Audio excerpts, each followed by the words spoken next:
What is up? What is up, everybody? Welcome to another episode here with your girl on Tweet Talks. Yes, we are back with another one, y'all. So, on today's episode, we have a special guest with us, and her name is Janice Formichella. She is a breakup and dating coach. I am glad to have you. I'm so glad to be here. This is going to be so much fun. So, yes, I'm going to first tell you that a lot of my listeners are single, searching. So, you are the answer to a lot of our questions because a lot of what we talk about is maybe knowledge through experience, and sometimes it's not necessarily the right thing. So what I did was I talked to a few friends of mine Okay. and I said, well, do you have any questions? Do you have anything that we need to know? And so some of the things that we're going to ask is going to be coming from a group of people. So I am super excited to have you with us today. I'm ready. Let's do it. I'm here to Yes. help for sure. Yes. Okay, so the first thing I want to ask is, I've spoken to many people in regards to dating and relationships. A lot of people say that they have started dating online. Okay. Is it possible to have a healthy relationship with someone you've met online? Absolutely. And so many people who I think we both know have met long-term partners on online. I think it takes a lot of intention for it to work. And that is perfecting your own profile. I personally think that the bio, even though people say that people don't read it. I think that that's a really intentional thing to do because it lets you get a lot of clarity around what you want and what you want to attract, what you want people to perceive you as. And also, personally, I believe that it's the people who read your profile that you should engage with. And that's certainly my Mm, rule. I'm always kind of creative and intentional about my own bio. And one of my rules when someone messages me and when someone messages me and mentions what I've written in my bio, that is such a mm, sign to me that this is someone who's also intentional. I believe that really paying attention to how someone acts in the DMs should give you a sign about whether or not you should move forward. I think being swift to make a first date is also a sign, and then going slow once you meet them. Like how many of us are online dating? There's duds and there's dudes, you know, right. and Yeah. everyone in between. I just say be, like I keep on saying, intentional about it. Don't just swipe, swipe, swipe, swipe. Look at someone's pictures, look what they're about, look what they've written, and then swipe. I think it's interesting you said that because a lot of times with online dating, you may find that I'm gonna speak. I think men do it more, but I don't know. Maybe women also. The pictures they may comment on a picture that they see, and they haven't read about you.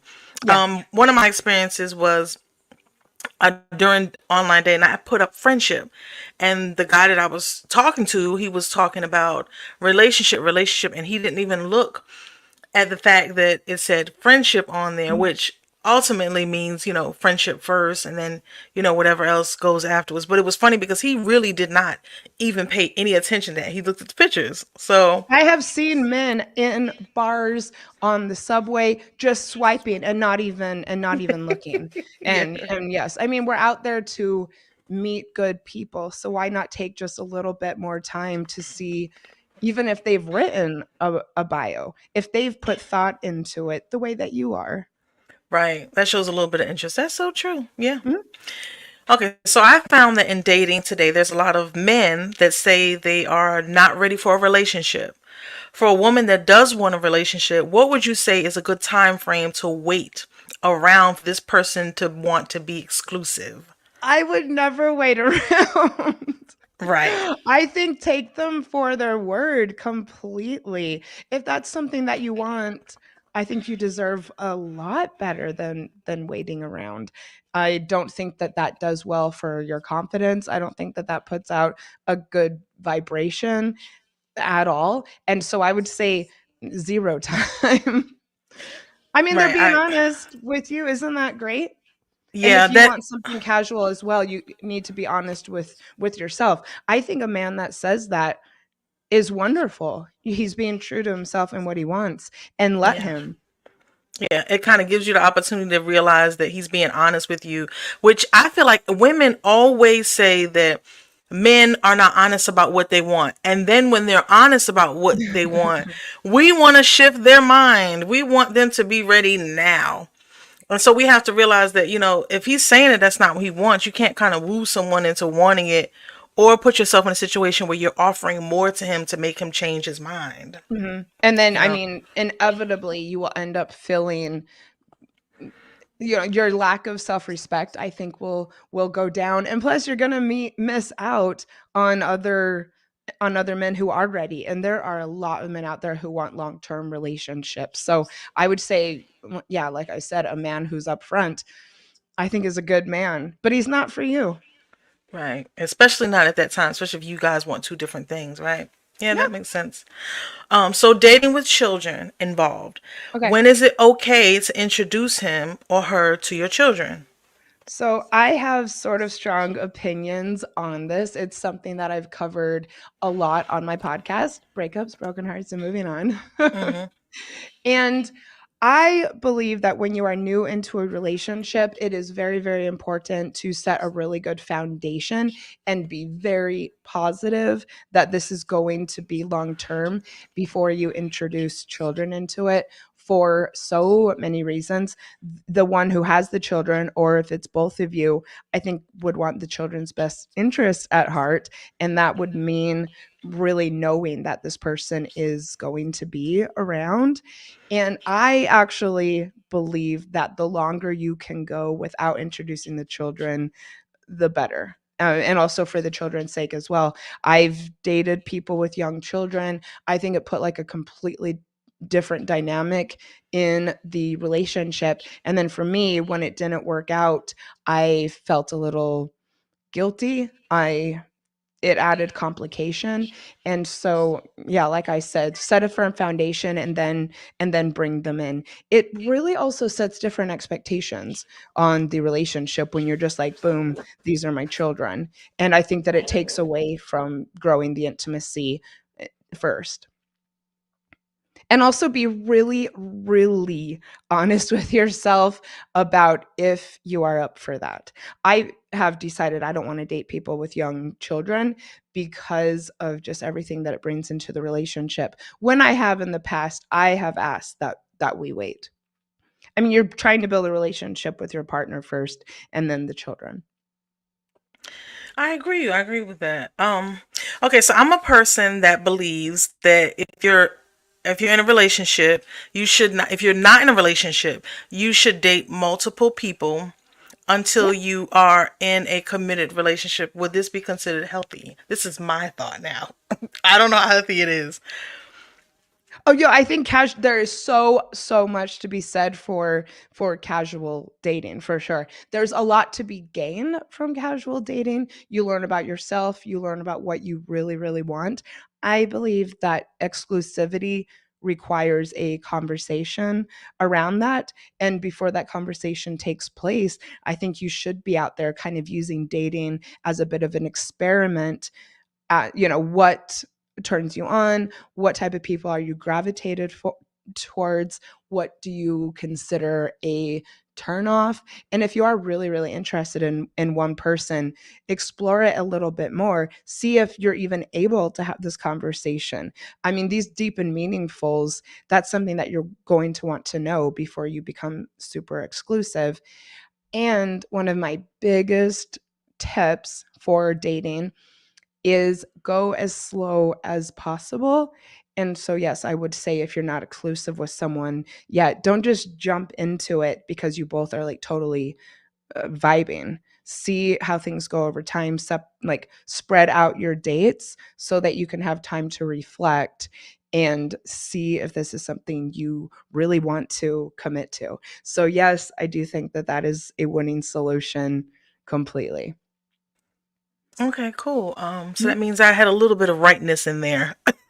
Okay, so have you done it? I I have done it, and I do believe that it's healthy because my mindset is women are emotional and men have Yeah. the ability to control their emotions from how they're taught, from young. Don't cry when you cut your knee, or if you fall off the bike, get back up, be a man. Whereas women, it's always been okay for us to be emotionally connected with our feelings. So I feel like for a woman, you can go on a date with a guy and the guy treats you really nice. You have some great conversations and he just seems like the great one. And now there's a little bit of a connection for you. You like him. Whereas the man, it's funny because a friend and I had a conversation that when a man is dating, he starts from zero and you gain points. Whereas a woman, you start from 10 and you lose points. Yes. So a couple of things I would say about that. First of all, when you go slow and keep things kind of casual, like I said, you give off a very confident vibe. I also think that a lot of women do have this mentality of pick me, partially because of how we are raised, thinking that the relationship and marriage and the big house and finding someone to provide for you is really the end goal. And other reasons I'm not quite sure, but I definitely know that women go around thinking that way about dating. And people can tell, and I do think that men can tell as well. And so when you kind of keep things cool and see where things go, they're going to be more and more interested. They are going to want to pursue you a lot more, instead of thinking, oh, that she's really, really, really keen for a relationship. There's just a different type of energy, I believe.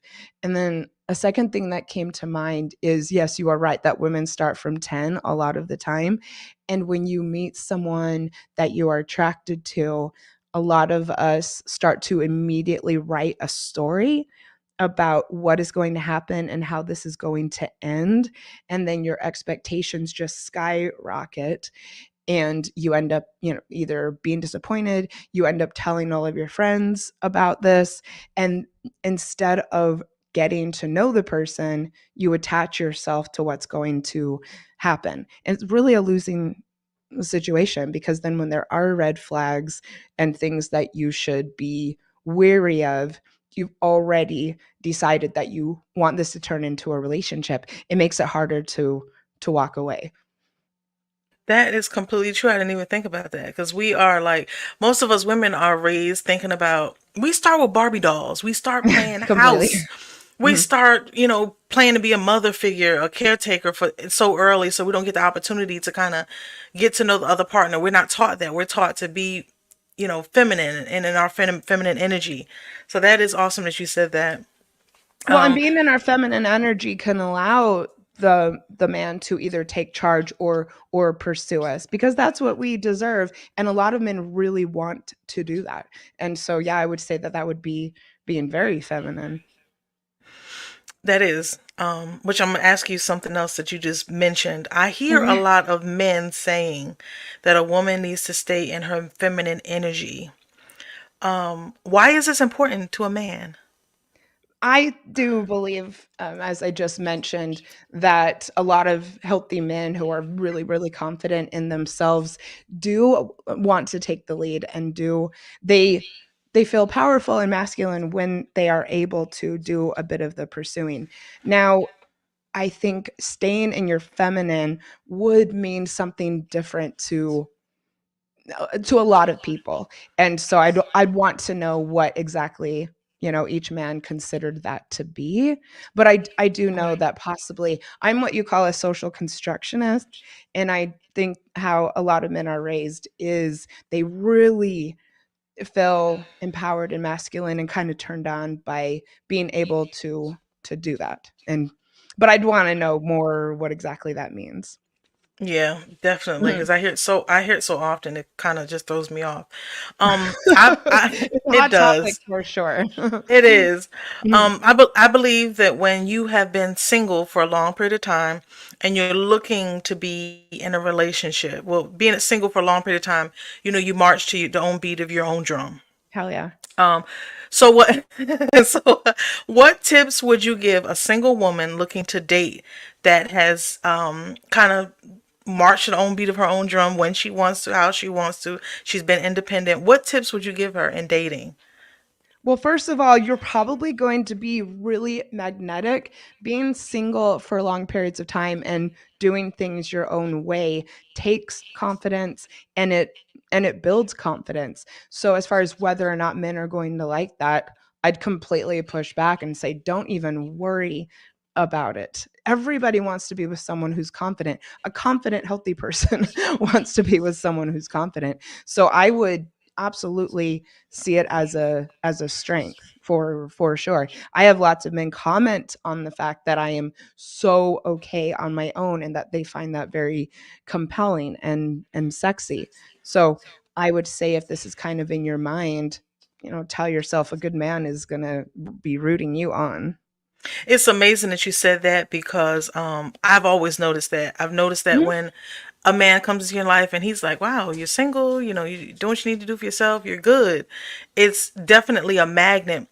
But the issue is, can he handle the fact that, like I said, I've marched to the beat of my own drum for so long till it's kind of difficult to kind of accept someone else into your life and maybe make those little tweaks and changes that you need to make in order for this person to stay confident. You know, Mhm. that's not an easy thing.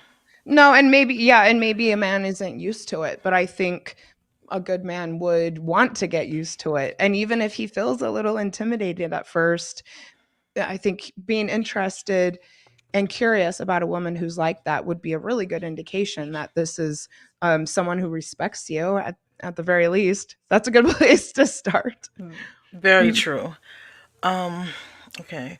When it comes to healing from a relationship, do men and women heal differently? I work with men and women, and I have to say, I've seen a lot of similarities. If, yeah, I would say I'm not too sure about that. I've seen men just as devastated as my female clients. In fact, when I first set out to be a breakup coach and a podcaster, for some reason I had it in my head that I would attract mostly women. I That's what mean, I and was thinking. That's yeah, I exactly what I was did. thinking. And I was surprised. I think the first person who reached out to me to ask about my coaching services was a man, and it's almost almost been 50-50. And I've had people usually for whatever reason come to me at the 3-month mark, though I have worked with several people who aren't even broken up yet. Hmm. And it's been the same also. Men and women are at the 3-month mark saying, I'm not able to shake this. I want some support. Yeah. I mean, a That's broken heart is a broken heart. yeah, yeah. And Yeah. when you said females, I was thinking the same thing, that most women would come out to you and reach out to you about a breakup. To me, I think men, they're just, I guess they give us a different exterior until they know it's a safe space to kind of let it go. I think so too. My podcast is also very inclusive. And so I do think that that men listen to me specifically and think that I'm going to be a safe place, and also that I've worked with men before. Okay, so Mhm. in breaking up out of a coming out of a long-term relationship, Okay. for a person that's in a long-term relationship that has maybe ignored red flags for a long period of time, what should that tell that person about themselves? I think it should tell a person that they need to do a lot of self-reflection before they even start dating again. It doesn't really it's not a fault in you. It's that you're doing the same thing maybe over and over. And a lot of us do. How many people just go for their quote unquote type Type. and then maybe feel especially physical attraction and then just jump all in? I really, really encourage people to take as much time as possible to be single. Yes, reflect on the last relationship and process what happened, but then also look back at all of your relationships, maybe even going back to high school or junior high, wherever you feel like the formative relationships in your life have been, and really think about the patterns. I do something with my clients called love mapping, and you take all of your not all of your past relationships, but the ones that really stick out to you for being significant, and think about maybe what state of mind you were in when you met them, what attracted you to them initially, red flags that you saw but ignored, how the relationship got underway, why it ended, and see if you can see a pattern. All it means is that someone hasn't self reflected, but also committed to doing differently. And this is also why I think one of the biggest trends for 2024 in dating is coaches and content creators really encouraging people to make yourself more or less date outside of your type if you're finding that nothing's working and something keeps on happening over and over again. Maybe it's time to expand your horizons. So I've always kind of said to myself, when it comes to healing after being in a relationship, when you don't think about it anymore is when Yeah. you're healed. So would that be safe to say? To a certain extent, I mean, I have exes that pop into my mind once in a while. What I would say is, how much of any given day are you thinking about the breakup or your ex?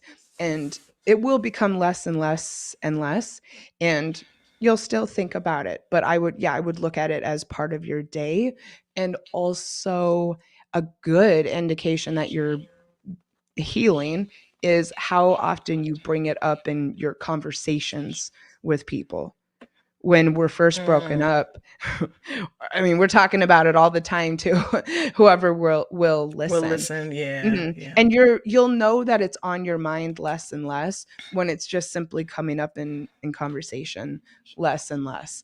And also thinking about reaching out to them less and less. I think that if you look at their social media, um, that that would be a good indication that I think you're healed or almost there, is if you don't even think about what they're doing or checking up on them, if they're gonna text, if you're texting, thinking about them here and there. That's natural. I mean, you'd be a little I mean, just disconnected and unemotional if you just never If you thought of them didn't, again. right? Mhm. Which I'm that we're gonna talk about that in a minute. That emotional thing in just a moment.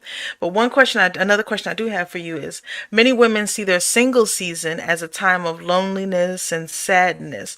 How can a woman deal with being single in a positive way? I mean, think of all the benefits, first of all, and get to know yourself so that you don't feel lonely all of the time. Overcoming loneliness is a really big passion of mine. I don't believe that loneliness is an epidemic the way that people are talking about it these days. I think it's our inability to be alone that's the epidemic, and what we attach to being alone, and perhaps even the stigma that other people put on us and that we put on ourselves. So, I mean, you do have to do some feeling or some healing.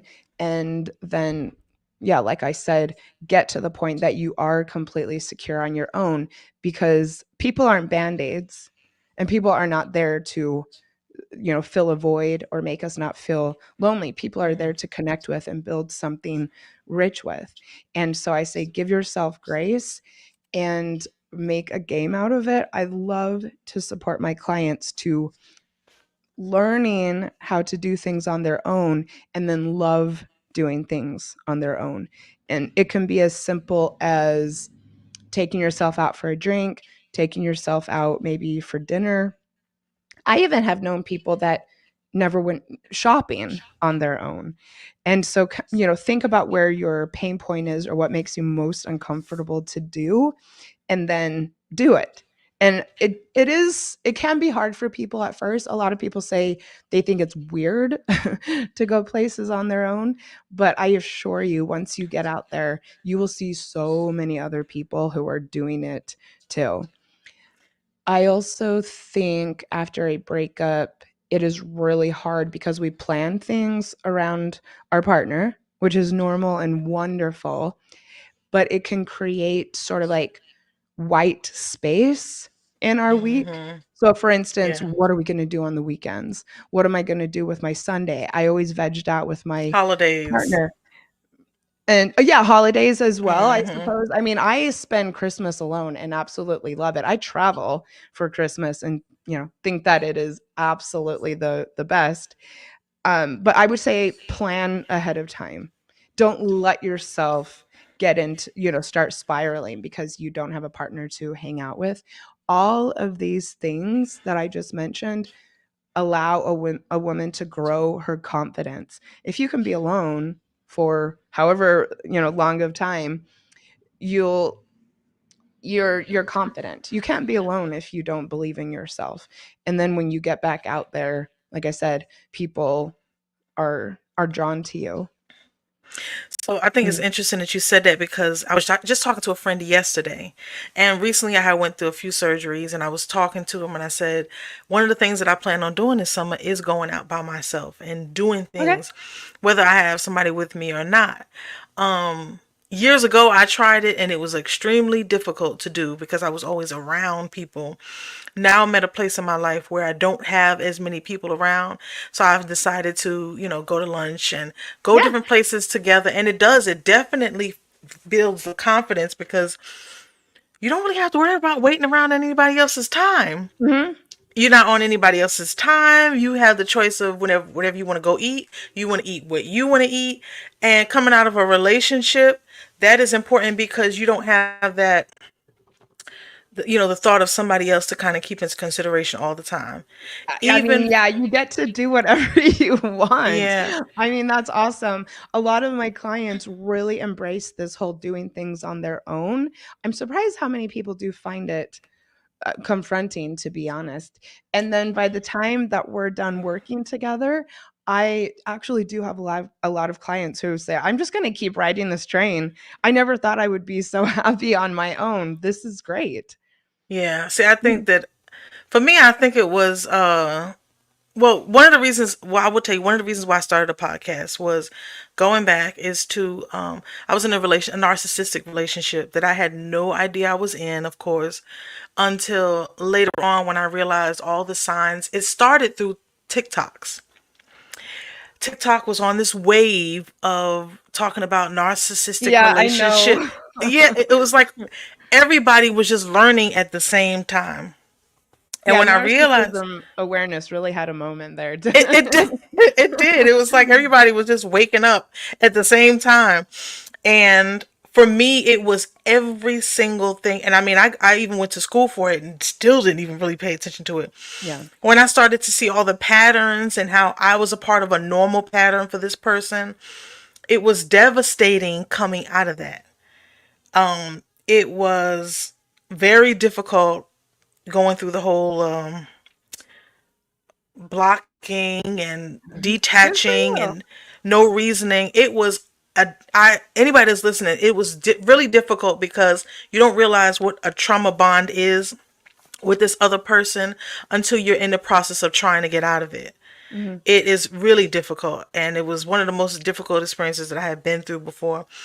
And I think it was definitely the TikToks. But have you experienced any people that may have come out of these relationships? I see you smiling, so I'm sure you have. I'm smiling, and maybe this isn't something to smile about, but I'm actually a survivor of domestic violence, and Mhm. my ex was actually a diagnosed narcissist, which is rare. Very rare. Yeah, Yes, yeah. yeah, it is. I helped him. He was also an alcoholic who went through rehab, and I supported him through that. And it was whilst he was in rehab that they told him this, and he did actually come back and tell me and his parents.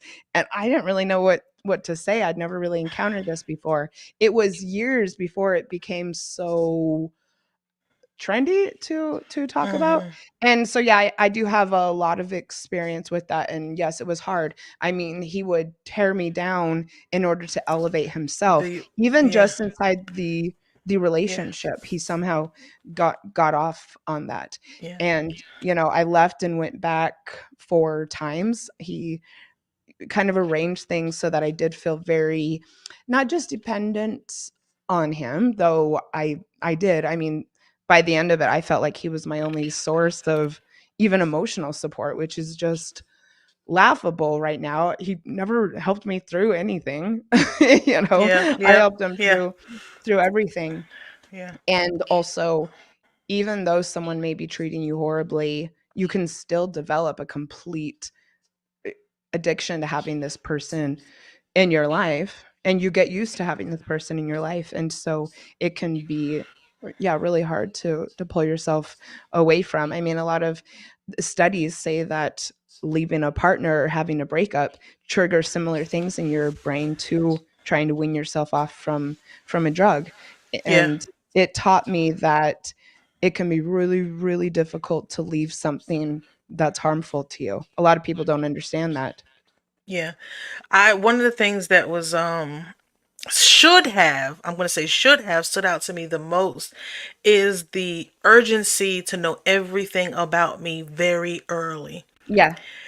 That was one of the things that I that stood out to me the most because I had never been a person that kind of gave much information, but from the moment we met, he wanted to know my favorite color, what food I like to eat, of course, was I single, when was the last relationship, like he ran down everything in the first phone conversation. Interesting. Did you feel that he was curious about you and a little Yes, flattered? Yeah, so I that because I was was it. going to say it sounds a little bit like it could have led to some love bombing, which was the It thing that was. I wish I had no idea what love bombing was, and Me I neither. wish I would have, because yeah, it was intense. It was. It was really intense because and I'm going to tell you where it sticks around in my life specifically for me is that it's always a comparison that I try to remember was not real.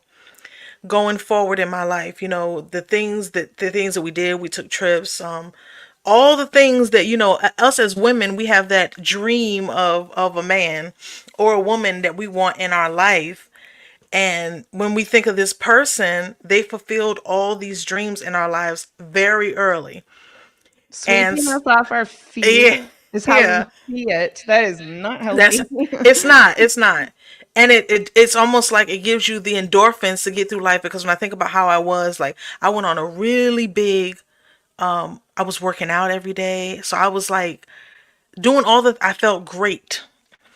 But when those things change, they change, and they change so abruptly, where and it was interesting to me because he had always looked for my reaction to the things that he would do to kind of make me not feel so good. For example, let me give you one example. For those that are listening that may get some information out of this, we were social media friends at that time. So Okay. he would go on social media and he would comment and on other women, and try to kind of get their attention. Oh, you're so beautiful. And he knows that I could see it. So it was all about, let's see what the reaction is going to be. How is she going to respond? And of course, at the beginning, I fell into the trap. I would, Yeah. Oh. but so when it comes to patterns, do you believe that these patterns of dealing with narcissistic people reoccur again? Because that's something that they did on the TikTok. They came on and they said, Mhm. and then I kind of see where it's a little relevant in my life, because I ended up meeting somebody else that told me that he was told that he was a narcissist and laughed about it, and I was like, that's not really something funny to be called. Mhm. So would you think that that's true, where dealing with narcissistic people can be considered a pattern, or is that A like 1,000%. And I think that this is why so many people say that nothing is working, and also that everything is great in the beginning and then it just goes south. And this person was so wonderful in the beginning and it just blew up. And I do think it is very largely because of, we go for physical attraction and just use that as to help us in our decision making about whether or not to go forward with someone. But even more so, someone who's a narcissist and someone who ends up being toxic or abusive will, I think, utilize the love bombing to get you into it. And that is yeah, hard to see when someone is lavishing you with compliments, giving you gifts, taking you Hmm. on trips, that was a big part of my thing, my Hmm. relationship. He was staying with me. I was living in New York, and one morning he asked me if I wanted to get on a plane and go to Vegas.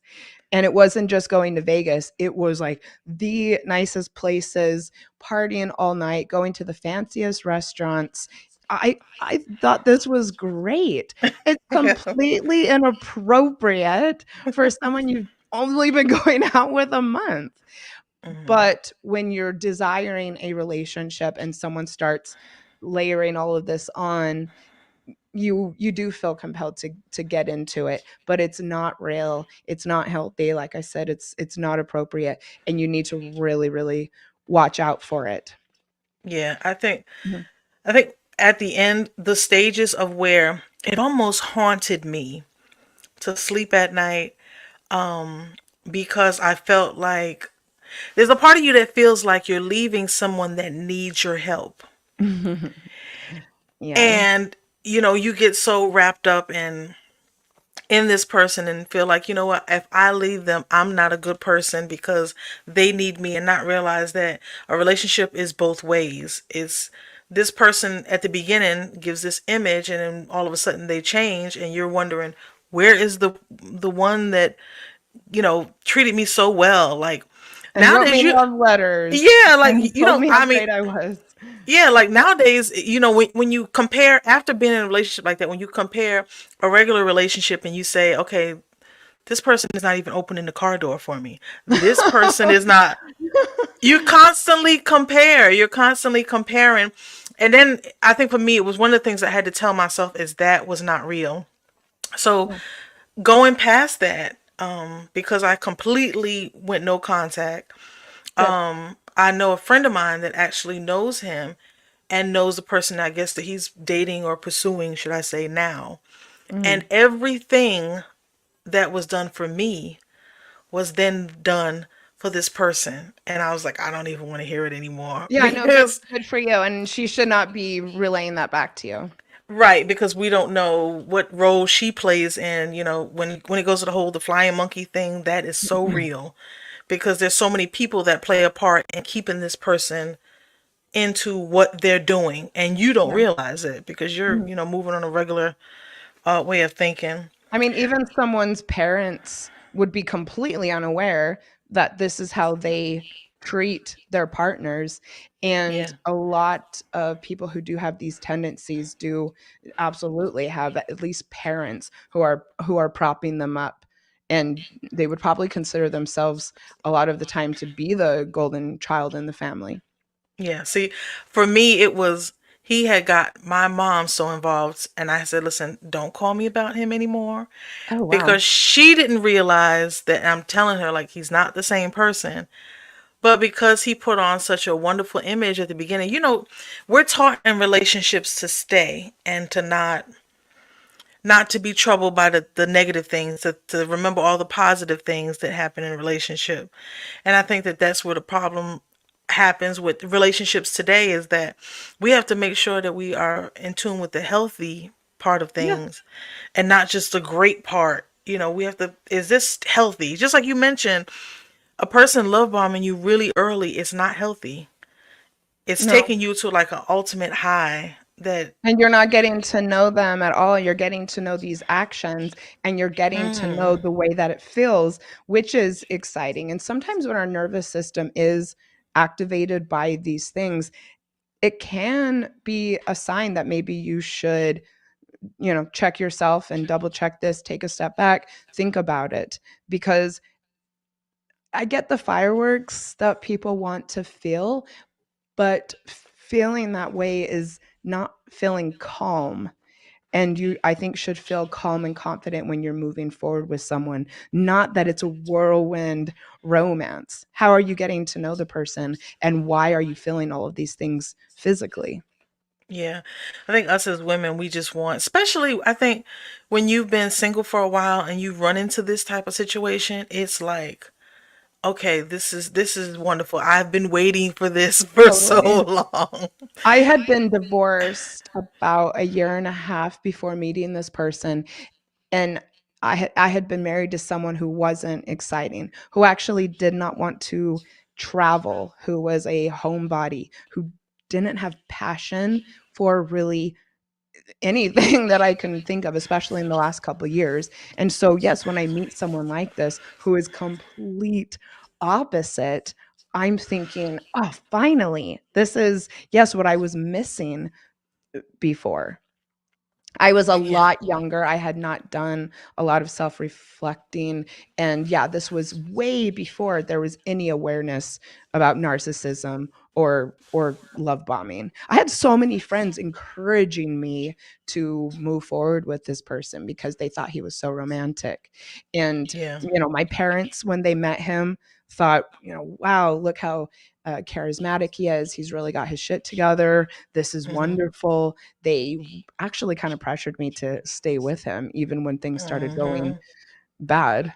Yeah, I experienced that too, and that I think that plays a large part in it because we always feel like our parents, they know us, they know what we need in our life, and we're like, no, no, and then you're thinking, well, no, you don't know this part. Oh, well, relationships go through different things, and you're like, no, but this is a strange thing. Like, this is a different kind of thing. This is a strange thing. Mhm. Um, but I do want to thank you so much for being on the show with me today. You have been awesome. I'm sure that you have Fun, thank answered you. many questions definitely for me. So I want to thank you for being on with us today. And I want to give you the opportunity to tell anybody listening or viewing where they can find your podcast, whatever you may have coming up going forward. Let us know. Yes, you can find me anywhere that you listen to podcasts. It's called Breakups, Broken Hearts, and Moving On, and I cover all of those things. Definitely here to help. The moving on part is, yes, about dating, getting to know yourself, loving the single life, and come and follow me on Instagram at Janice Formichella. Let me know that you listened to this show. I'll send you something special in the mail. And also keep your eyes on my space because I am launching a very sexy podcast in May. And the name is still to be announced, but I'm going to be talking about sex positivity, dating, healthy relationships, a little dash of non-monogamy, the single life, and it's going to be hot. So come and And when follow me. she gets that information, I'm going to pass that on to my to Yes, I'm my very lit up about podcast. it. I'm excited about it. Yes, and I'm So, still gonna have breakups, broken hearts, and moving on. So anyone who's listening to this maybe later on who's going through a breakup and wants some resources, I've got almost 200 episodes over there, and I'm not leaving it behind. I'm going to be dropping more episodes under the new name, but I'm still here for you. I love helping people through breakups. okay, great. This is great information, and I'm glad that my viewers and audience was able to hear this today because this was definitely some information that we need helping us navigate through this world of singleness and breakups for some of us. But again, thank you so much, and I hope you Thank have a you. wonderful day, and hopefully we'll be able to get up together and do some other episodes on something. I would love that. I actually have a couple of ideas, so I will be in Okay. touch with you. Let's keep this going for sure. All right. Cool. See you. You have a good day. Bye. Bye.